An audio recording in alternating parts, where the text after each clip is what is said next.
근심 걱정이 없이 사는 사람은 아무도 없습니다. 심지어는 아무런 생각이 없다고 생각하는 그러한 정신질환자들도 걱정이 많습니다. 근심이 없는 사람이 없어요. 그리고 그 근심 걱정은 끝이 없습니다. 한 가지 근심 걱정이 지나가면 또 다른 근심 걱정이 찾아옵니다. 그래서 인생을 고해라고 그렇게 사람들은 부르기도 하죠.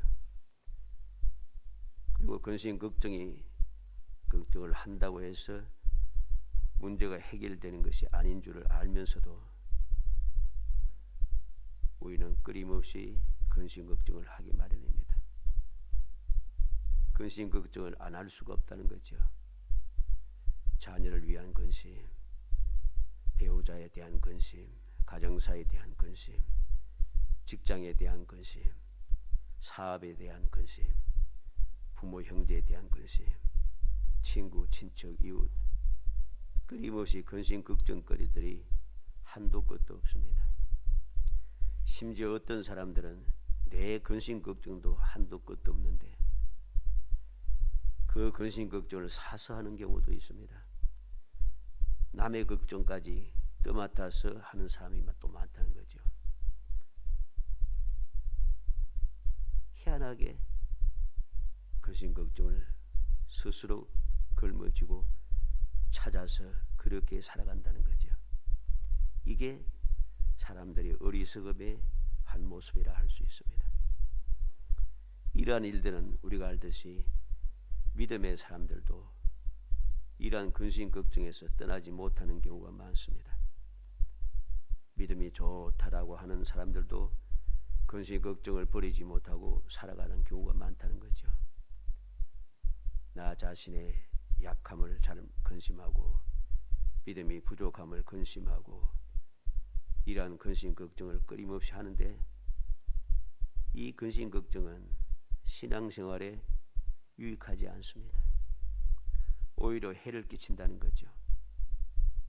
마음이 불안해져서 영적인 기쁨이 상실되고 올바른 믿음의 생활을 하지 못하게 만듭니다. 시험에 빠지게 합니다. 유혹에 넘어가게 합니다. 미혹의 올무에 걸려 결국은 자유를 상실하게 만듭니다. 왜 그렇게 했습니까? 가장 기본적인 것을 잊어버렸기 때문입니다. 내가 누구인가 하는 것을 잊어버렸다는 거죠.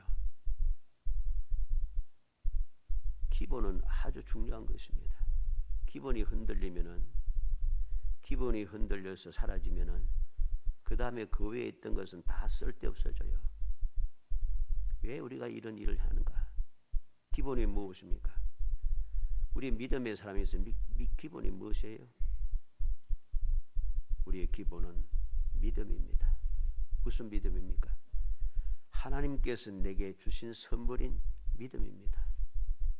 내가 똑똑하고 능력 있고 지혜로워서 가지고 있는 그러한 믿음이 아니고 하나님께서 내게 선물로 주신 믿음입니다. 그 믿음이 무엇입니까? 그 믿음은 나를 하나님의 자녀라고 깨닫게 합니다.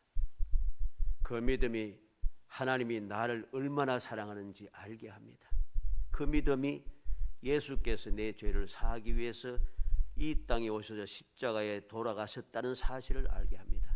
그 믿음이 주님께서 부활하심으로 우리에게 영원한 생명의 소망이 있음을 알게 하는 믿음을 주었습니다. 그 믿음이 우리가 아무리 힘들게 세상을 살아가고 내가 부족하고 어리석고 연약하다 할지라도 나를 도우시는 보혜사 성령께서 함께 하심을 알게 한 것입니다. 그 믿음이 성경에 기록된 모든 말씀이 하나님께서 나를 사랑하셔서 나로 하여금 이 세상을 어떻게 하면 복되게 행복하게 살아갈 수 있는가 하는 것을 가르쳐 주시는 교훈의 말씀인 것을 알게 합니다.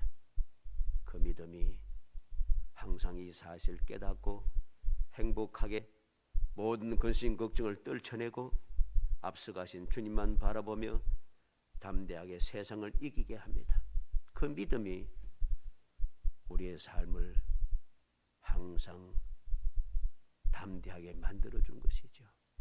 이 기본이 믿음. 이 기본이 흔들려지니까, 이 기본이 엉뚱한 것으로 대체되어 버리니까 문제가 생기기 시작하는 것입니다. 왜 근심이 됩니까?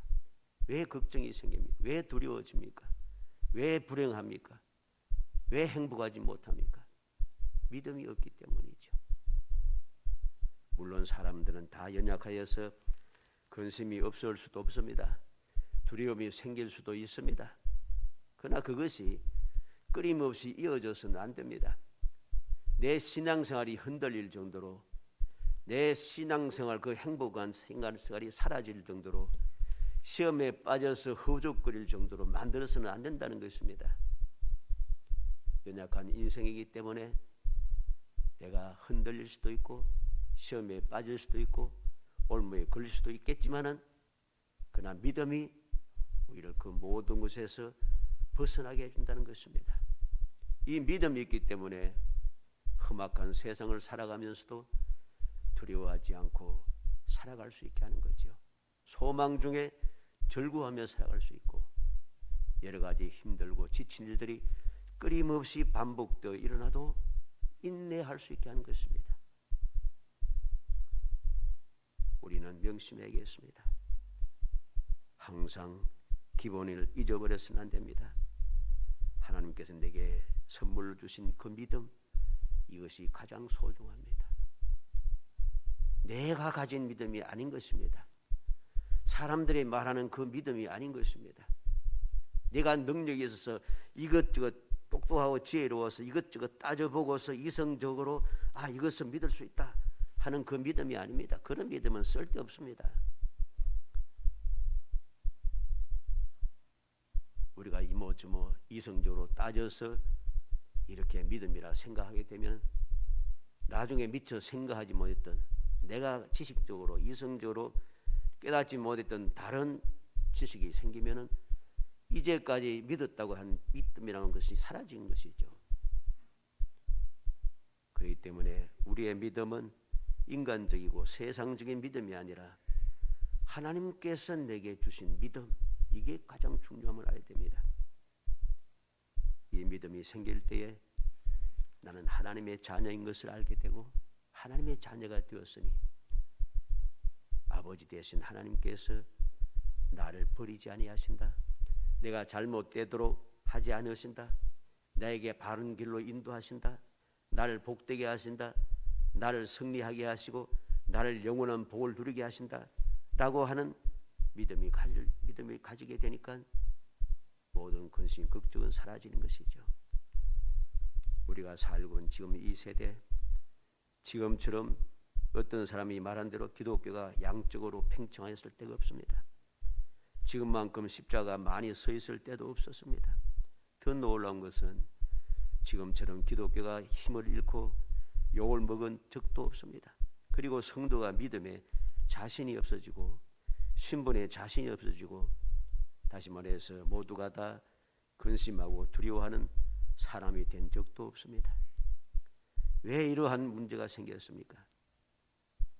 우리가 섬기는 하나님이 누구신지, 우리를 구원하신 예수님이 어떤 분이신지, 우리를 끊임없이 도우시는 성령께서 무엇을 하시는지, 우리에게 약속된 말씀이 무엇인지 올바르게 깨닫지 못하기 때문에 일어난 폐단인 것입니다. 오늘 1절 말씀에 너희는 마음에 근심하지 말라, 하나님을 믿으니 또 나를 믿어라, 주님 말씀하십니다. 왜 갑자기 주님께서는 제 아들에게 이 말씀을 하셨겠습니까? 마음에 근심하지 말라고 하십니다. 하나님을 믿으니 또 나를 믿으라 하십니다. 하나님을 믿는다는 것이 무엇입니까? 하나님의 권세와 능력, 하나님의 사랑을 믿으라는 것입니다. 하나님의 권세와 능력과 사랑이 무엇입니까?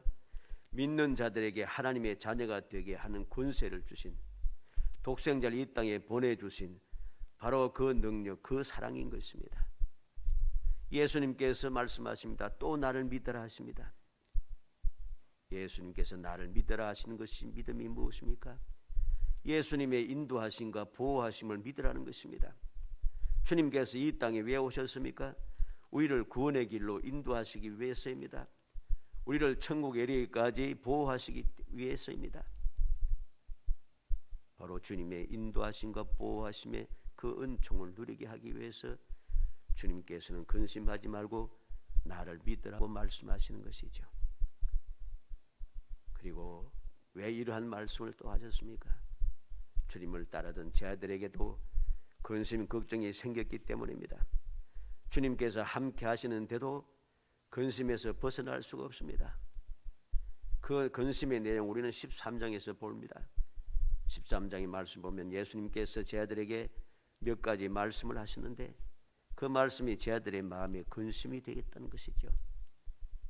첫째 근심의 이유가 무엇입니까? 너희 중 하나가 나를 팔리라. 13장 12절에 기록했습니다. 너희 중 하나가 나를 팔리라. 12제자 중에 한 사람의 배반자가 나온다는 말씀을 듣고 제 아들은 근심에 휩싸이게 되었다는 것입니다. 그래서 제 아들은 마가복음 14장 19절에 보면 그들이 근심하며 하나씩 나는 아니지요 하고 말하기 시작하니라고 했습니다. 근심하여 나는 아니지요. 나는 아니지요. 계속해서 주님께 묻기 시작합니다. 조심스럽게 묻기 시작합니다. 근심이 시작되었습니다. 두 번째 근심이 무엇입니까? 오늘 밤 나를 버리리라. 마태복음 26장 31절에 기록합니다. 그렇게 말씀하셨는데 그것으로 끝난 것이 아니라 용감한 시몬 베드로가 예수님을 3번씩이나 부인하리라고 13장 38절에 요한복음 13장 38절에 기록하고 있습니다. 이 말씀을 들으니 근심하지 않을 수가 없어요. 그렇게 용기 백배하고 담대한 베드로조차도 3번씩이나 예수님을 모른다고 부인한다 하니 어떻게 근심하지 않겠습니까? 모두가 다 나를 오늘 밤에 버리라 하시는데 왜 근심 걱정이 없겠습니까? 그럼에도 불구하고 예수님께서 이 말씀을 하신 이유가 무엇이겠습니까? 모든 것을 알고 계시는 예수님께서는 미리 제 아들에게 고난, 죽으심, 그리고 부활하심, 그리고 성천하심 이 대해서 말씀하셔서 지금은 비록 올바르게 깨닫지 못하고 근심할 것이지만 결국에는 굳건한 믿음이 되고 소망이 되고 인내가 되어서 영원히 함께 하기를 원하셨기 때문입니다. 우리는 주님의 이 사랑의 뜻, 주님의 사랑의 마음을 마음에 새게 하는 것입니다. 주님께서 바로 이러한 사실을 계속해서 설명해 줍니다. 16절에 내가 아버지께 구하겠으니 그가 또 다른 보혜사를 너희에게 주사 영원토록 너희와 함께 있게 하리니 그랬습니다. 18절에는 내가 너희를 고아와 같이 버려두지 아니하고 너희에게로 오리라고 하십니다. 20절에는 그날에 내가 아버지 안에 너희가 내 안에 내가 너희 안에 있는 것을 너희가 알리라 하십니다. 27절에 평안을 너희에게 끼치노니 곧 나의 평안을 너희에게 주노라. 내가 너희에게 주는 것은 세상이 주는 것과 같이 아니하니라. 너희는 마음에 근심하지도 말고 두려워하지도 말라고 하십니다. 29절에 이제 일어나 이제 일이 일어나기 전에 너희에게 말한 것은 일이 일어나길 때에 너희로 믿게 하려 함이라. 결론이 무엇입니까? 믿게 하기 위해서라. 믿게 하기 위해서 미리 말씀하신 것입니다. 이것이 예수님의 간절한 마음이고 이것이 주님의 끝없는 사랑의 뜻입니다. 오늘 본문 말씀을 통해서 근심하지 말라 하시는 주님의 말씀을 통해서 주님의 마음과 뜻을 우리가 올바르게 깨달아서 우리가 이 험악한 세상을 살아갈지라도 근심하지 않고 두려워하지 아니하고 이 세상에 준 주시는 평안을 가지고 행복하게 살아가는 복된 성도들이 되시기를 주의 이름으로 축복합니다. 먼저 왜 근심하지 말아야 하는가? 주님께서 말씀합니다. 이제 앞에 이제 주님께서 고난과 죽음과 부활과 성천에 대해서 말씀하셨잖아요. 그러면 주님께서 이미 모든 일을 마치고 다시금 하늘로 돌아가신다 합니다. 그러면은 남아있는 제 아들은 걱정이 될 수밖에 없겠잖아요. 그런데 근심하지 말라 합니다. 첫 번째 이유가 2절에 내 아버지 집에 거할 곳이 많도다. 그렇지 않으면 너에게 일렀으리라 하십니다. 내 아버지 집에 거할 곳이 많다. 주님께서 우리에게 거처가 많다고, 하나님 앞 집에는 거처할 곳이 많다고 말씀하십니다. 그래서 근심하지 말라는 것입니다. 이 세상에서 많은 사람들에게 핍박을 당하고 고난을 당하고 고통을 당하고 억울한 일을 당하고 이리저리 쫓겨다니고 빼앗기고 심지어는 목숨까지 빼앗길다 할지라도 걱정할 것이 없는 것입니다. 왜? 주님께서 우리에게 아버지 집, 저 천국에 거할 곳이 많음을 가르쳐 주셨기 때문입니다. 고린도후서 5장 1절에 만일 땅에 있는 우리의 장막집이 무너지면 하나님께서 지으신 집 곧 손으로 지은 것이 아니요 하늘에 있는 영원한 집이 우리에게 있는 줄 아느니라. 왜 바울 사도는 주님을 믿고 주님을 따르면서 그렇게 많은 고난을 당하고 그렇게 힘들고 그렇게 부족하게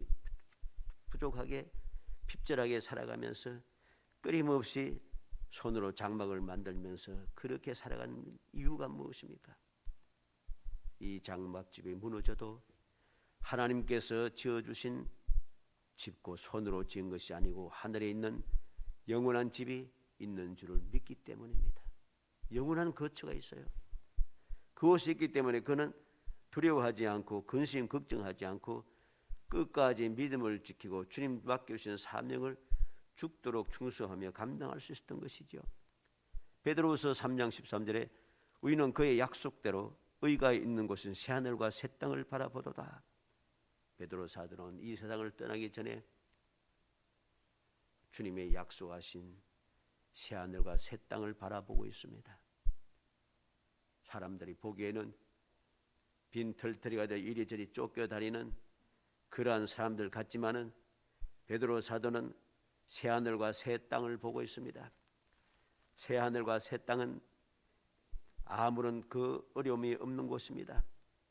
이제까지 당했던 모든 고통과 모든 근심 걱정들이 사라진 그 장소, 새하늘과 새 땅입니다. 요한계시록 21장 1절에 또 내가 새하늘과 새 땅을 보니 처음 하늘과 처음 땅이 없어졌고 바다도 다시 있지 않더라. 새하늘과 새 땅이 만들어지고 있는 것을 보게 됩니다. 그리고 처음 땅과 처음 하늘이 없다는 것입니다. 바다도 다시 있지 않다고 말합니다. 이 말이 무슨 말이겠습니까? 요한계시록 7장 16절에 그들이 다시는 줄이지도 아니하며 목마르지도 아니하고 해나 아무런 뜨거운 그 연에 상하지도 아니하리니 그랬습니다.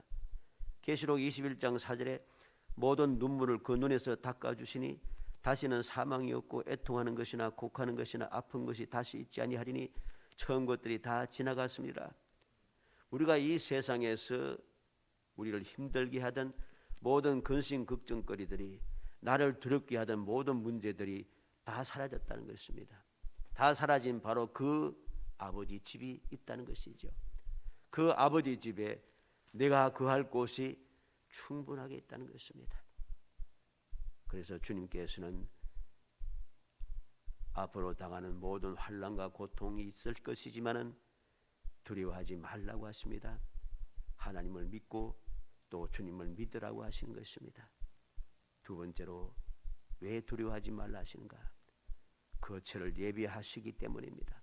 2절 하반절에서 3절까지 보면은 내가 너희를 위하여 거처를 예비하러 가노니 가서 너희를 위하여 거처를 예비하면 내가 다시 와서 너희를 내게로 영접하여 나 있는 곳에 너희도 있게 하리라. 주님께서 그 많은 집, 거할 곳이 많은 집에 제자들 주를 믿고 따르는 제자들이 거할 곳을 미리 예비하러 가십니다. 그들이 바로 이 거처에 와서 아무런 근심 걱정 없이 두려움 없이 평안하게 행복하게 살아갈 수 있도록 미리 예비하러 주님께서 가셨습니다. 그리고 거처를 예비하면은 그냥 끝나는 것이 아니라 다시 오신다 합니다. 너희를 내게로 영접하여 나 있는 곳에 너희도 있게 하리니 다시 영접하여 드리기 위해서 주님께서 다시 찾아오시겠다 하십니다. 그러니 두려워하지 말라는 것입니다. 마태복음 25장 34절에 그때 임금이 그 오른편에 있는 자들에게 이르시되 내 아버지께 복받을 자들이여 나와 창세로부터 너희를 위하여 예비된 나라를 상속받으라. 예수님께서 비유로 말씀해 주십니다. 복된 사람들, 거룩한 성도들에게 예비한 처소가 어떤 곳입니까? 예비된 나라를 상속받으라. 그 예비된 거처가 너무나도 놀랍습니다. 그냥 단순한 집 한 곳에 한 방 하나 방 하나 이게 아니고 뜰 한 곳 붙어 있는 거 한 귀퉁이가 아니고 바로 예비된 나라라고 말씀하십니다. 데살로니가전서 4장 16절로 17절에 주께서 호령과 천상의 소리와 하나님의 나팔 소리로 친히 하늘로부터 강림하시리니 그리스도 안에서 죽은 자들이 먼저 일어나고 그 후에 우리 살아남은 자들도 그들과 함께 구름 속으로 끌려 올려 공중에서 주를 영접하게 되리라 하시리니 그리하여 우리가 항상 주와 함께 있으리라. 주와 함께 있을 수 있도록 주님께서 다시금 오시는데 어떻게 오시는가? 처음 오실 때는 조용히 모르게 오셨지만은 다시 우리를 영접하기 위해서 거처를 예배하고 우리를 거처에 이끌기 위해 오실 때는 영광스럽게 오십니다. 호령으로 천사장의 소리로 하나님의 나팔 소리로 하늘부터 강림하신다는 것입니다. 주님께서 강림하실 때 기적의 역사들이 나타납니다. 죽은 자들이 일어나고 살아남은 자들이 구름 속으로 끌려 올라가고 얼마나 영광스럽습니까? 이렇게 우리를 영광스럽게 모든 사람들이 상상도 하지 못할 정도로 하나님께서 우리를 존귀하게 영광스럽게 우리를 거처로 예비한 거처로 이끌어 주신다는 것이죠. 그러니 두려워하지 말라는 것입니다. 이 세상에 살아가면서 다른 사람보다 거할 것도 없고 나는 집도 없고 도 없고 거할 것도 없어서 이리저리 헤매고 다니고 힘들고 어렵다고 낙심할 것 없습니다. 주님께서 날 위해서 예배한 곳이 얼마나 복된 것인지 또 그곳으로 인도하실 때에 얼마나 영광스럽게 인도하시는지 우리는 기억해야 됩니다. 우리가 어떤 집으로 이사를 들어갑니다. 이제 집으로 이사 들어가면 옛날보다도 좋아져가지고서 요새 포장 이사를 하지 않습니까? 그 돈만 주면 포장 다 옮겨줍니다. 그런데 말이죠. 그 포장 이사를 다 해도 힘들어요. 눈치 볼 것도 많고 따질 것도 많고 내 마음대로 안 해주고 그러잖아요. 그래서 짜증이 나기도 하고 싸움을 하기도 하고 막 그럽니다. 또 좀 잘 해달라고 또 찔러주기도 하고 고생했다고 또 식사 함께 하시라고 또 찔러주기도 하고 복잡해요. 그런데 주님께서 예비하신 그처에 나를 인도하실 때는 그거 전혀 필요 없어요. 우리는 그냥 있으면 돼요. 주님 찾아오셔서 영광스럽게 찾아오셔서 우리를 공중으로 끌고 올라가신다는 거지. 얼마나 행복하겠습니까? 얼마나 존귀하고 영광스러운 일입니까? 그러니 두려워할 거 없습니다. 이 약속의 소망을 바라보며 우리는 즐거워하며 행복하게 모든 거신 걱정을 떨쳐내고 우리는 살아갈 수 있어야 됩니다. 마지막으로 왜 두려워하지 말라 하시는가? 어디인지 알기 때문입니다. 4절에 내가 어디로 가는지 그 길을 너희가 아느니라. 내가 어디로 가는지 너희가 그 길을 아느니라. 우리는 알고 있습니다. 올바른 믿음을 가진 믿음의 사람들은 주님께서 어디로 가셨는지, 지금 무엇을 하시는지, 모든 걸 준비하고 어떻게 하실는지, 주님 다시 오실 때 나는 어떻게 될 것인지 다 알고 있습니다. 왜? 주님 약속하셨기 때문이죠. 이미 나에게 다 말씀하시고 가르쳐 주셨기 때문입니다. 사도행전 1장 11절에 이르되 갈릴리 사람들아 어찌하여 서서 하늘을 쳐다보느냐? 너희 가운데서 하늘로 올려주신 이 예수는 하늘로 가심을 본 그대로 오시리라. 다시 오시리라. 주님께서는 오늘 본문 말씀에도 말씀합니다. 내가 아버지께로 돌아가신다고 말씀하고 있습니다. 아버지께로 돌아간다 했습니다. 아버지께로 돌아가신 주님께서 다시금 오시겠다고 약속하십니다. 우리는 주님께서 어디로 가는지, 그 갈 수 있는 길이 어느 곳인지, 어떻게 하면 갈 수 있는지 우리는 알고 있습니다. 주님께서 우리에게 가르쳐주시고 우리에게 약속하셨기 때문이죠. 이렇게 어디인지 알고 있는데 왜 우리는 근심하고 걱정하는 것입니까? 주님의 약속의 말씀이 분명한데 이 약속의 말씀은 영원불변하여 오늘도 그대로 남아있고 계속해서 이루어지고 있는데, 이 사실을 믿을 수 있게 하기 위해서 주님께서 끊임없는 사랑의 역사를 우리에게 베풀어 주시는데 왜 우리는 두려워하는 것입니까? 왜 근심 걱정하는 것입니까? 주님께서 오늘도 나에게 믿음을 주시기 위해서, 이 모든 사실들을 깨우쳐 주시기 위해서 끊임없이 역사하십니다. 우리는 그 길이 어느 길인지, 그곳이 어느 곳인지 결코 잊어서는 안 됩니다. 자꾸만 세상에 눈 돌리고 좌우로 치우치고 뒤돌아보면서 세상의 소리에 귀를 기울이면서 눈에 보이는 대로 내가 자꾸만 유혹을 받아서 흔들리는 사람이 되어서는 안 됩니다. 세상이 어떻게 되든지, 세상 사람들이 뭐라고 하든지, 다른 사람들은 어느 길로 가든지 아무런 상관없습니다. 나는 누구입니까? 나는 믿음의 사람, 하나님의 사랑을 입어 하나님의 독생자 예수 그리스도께서 나를 대신 희생하신 존귀한 사람, 거룩한 성도, 하나님의 복된 자녀의 권세를 가진 사람입니다. 영원히 복을 누릴 사람입니다. 주님께서 미리 모든 것을 준비하시고 나를 위해서 다 예비하시는 놀라운 은혜를 입은 사람입니다. 이러한 특권을 가진 내가 무엇이 두렵고 무엇이 근심 걱정이 되는 것입니까? 우리는 그러한 불신앙의 생각을 떨쳐버리고 믿음을 가지고 더욱더 담대해야 됩니다. 이 세상이 험악한 세상이지만 험악한 세상을 보면서 겁낼 것 없습니다.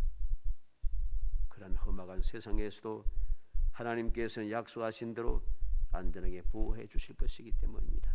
그 약속이 성경에 기록되어서 오늘도 변함없이 이 세상에 가득 차 있습니다. 마귀가 이 성경 말씀을 없애려고 얼마나 노력했습니까? 끊임없이 노력합니다. 성경을 없애기 위해서 불태우고 야는 났습니다. 그게 안 되니까 이제는 성경 말씀을 자꾸만 변질시킵니다. 변질시켜서 진리의 말씀을 자꾸만 오도시켜서 말씀이 아닌 것으로 만들면서 그것을 말씀이라고 자꾸만 주장을 합니다. 우리는 정신을 차려야 됩니다. 아무리 마귀가 그렇게 발버둥을 쳐도 하나님의 약속의 말씀은 절대로 사라지지 않습니다. 하나님의 약속의 말씀은 영원불변하고 영원불변한 약속의 말씀을 내가 믿고 우리가 살아간다면 그 약속의 말씀이 너무나도 확실하니 두려움은 사라질 것이고 근심 걱정도 사라질 것이고, 사라지게 되니까 우리의 마음은 평안하고 우리의 삶은 복되고 우리의 그 모든 살아가는 이 세상의 그 소망의 즐거움이 넘쳐나고, 그리고 그렇게 모든 것이 넘쳐나니 우리는 행복하게 되는 것입니다. 억지로 행복하다고 말할 것 없습니다. 저절로 행복해지는 것입니다. 저절로 기쁨이 충만하게 되고 저절로 감사와 찬송이 넘쳐나게 되는 것입니다. 누가 뭐라고 하지 않아도 저절로 사는 새하늘과 새 땅을 바라볼 수 있게 되는 것입니다. 누가 뭐라고 해도 감사 찬송이 흘러넘치게 되는 것입니다. 간절히 소원합니다.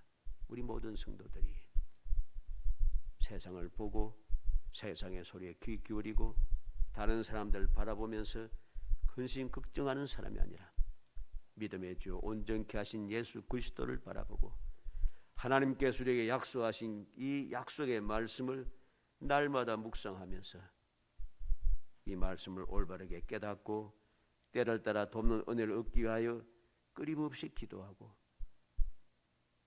그리해서 주님 약속하신 대로 끊임없는 도우심과 인도와 보호 가운데 행복함을 누리는 정말 복된 성도들이 되시기를 주의 이름으로 축복합니다. 은혜 감사합니다. 사랑하여 주셔서 택하여 주시고 택한 저희들을 하여금 주님의 은혜와 사랑을 생각하게 하시고 주님의 약속을 바라보게 하시며 주님께 예비하신 그 모든 것을 소망 중에 절구하며 기뻐하고 즐거며 기다리고 인내할 수 있게 하심을 감사합니다. 주의 말씀을 마음에 새기게 하여 주옵소서. 세상을 보면서 근심 걱정하지 않게 하시고 주의 환경과 그 모든 상황을 보면서 두려워하지 말게 하시며 영원 불변하신 하나님 아버지의 그 사랑, 그 능력, 그 권세, 그 약속, 그 놀라운 은총을 마음에 새기며 담대하게 기뻐하고 절구하며 열심을 다하여 살아가서 항상 저희의 삶이 행복하게 하시고 주님의 영광을 드러내게 하시며 주의 모든 사람들에게 소망의 빛을 비추고 우리 후손들에게 이 놀라운 믿음을 끊임없이 이어받게 하는 복된 성도들이 될 수 있도록 은총을 베풀어 주옵소서. 예수님의 이름으로 기도합나이다. 아멘.